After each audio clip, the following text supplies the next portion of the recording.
अस्सलाम वालेकुम दोस्तों, नादिया सुभान ब्लॉग में आपका वेलकम। ये तकरीबन 11:30 या 12 बजे का टाइमिंग होगी और मैं सोकर अभी उठी हूँ और नाश्ता कर रही थी। सुभान स्कूल चले गए थे तो मैं दोबारा सो गई थी। बस नाश्ता कर ही रही थी कि अचानक से मेरे बड़े भाई और भाभी आ गए। वो किसी काम से यहाँ आएंगे तो मुझसे मिलते हुए चले गए। तो मैंने एक छोटी सी वीडियो अपने भाई की बेटी की बनाई है, ज़हरा नाम है इसका। ये बहुत रो रही थी कि मैंने फुप्पो के पास ही रहना है, सुभान भाई के पास रहना है बस। तो उसकी मम्मा कह रही थी तुम यहाँ तंग करोगी, तो कह रही थी नहीं मम्मा आप चली जाएं, मैं फुप्पो के पास ही रहूँगी। वैसे तो माशाल्लाह मेरी 3-4 भतीजियाँ हैं, लेकिन इस नटखट की बात ही कुछ और है। बस बड़ी प्यारी सी हम सबको लगती है। बस इनके जाने के बाद मैंने कहा कि मैं थोड़ी सी सिलाई का काम कर लूँ, क्योंकि सुभान स्कूल से आके सो गए थे तो मैं अपना काम करती हूँ इस टाइम जब सुभान दोपहर में सो जाते हैं। तो मैं इनके अपने हाथ की आपको दिखाऊँ कुछ सिलाई। ये शर्ट मैंने ही सी हुई है। आप कमेंट्स बॉक्स में ज़रूर बताइएगा आप लोगों को कैसी लगी।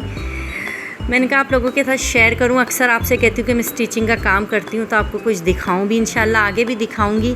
बस सुभान ट्यूशन से आ गए थे तो घर में मैक्रोनी थी, मैंने इन्हें जल्दी से मैक्रोनी बना के दी और इनसे बातें कर रही थी कि सुभान जल्दी से फिनिश कर लो बेटा, तो वाटर पम्प की मार्केट जाने। मेरे 2-4 काम ऐसे हैं जो मुझे लाजमी करने हैं। तो सुभान कह रहे थे मम्मा भी बाद में चलेंगे।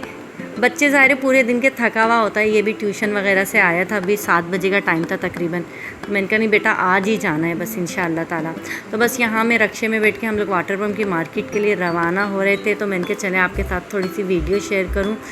दरअसल मुझे वाटर पम्प मार्केट इसलिए जाना था कि मेरे कुकर की रबड़ ख़राब हो गई थी और समझ रही थी कि मेरे किचन में जैसे कोई चीज़ गायब हो गई है, मेरे कुकर की लास्टिक ख़राब हो गई। बस फिर यहाँ मुझे कुछ किचन का सामान लेना था, कुछ सौदा सल्फ़ वगैरह लेना था। तो मैंने कहा मैं यहीं से परचेज़ कर लूँ चीज़ें वगैरह।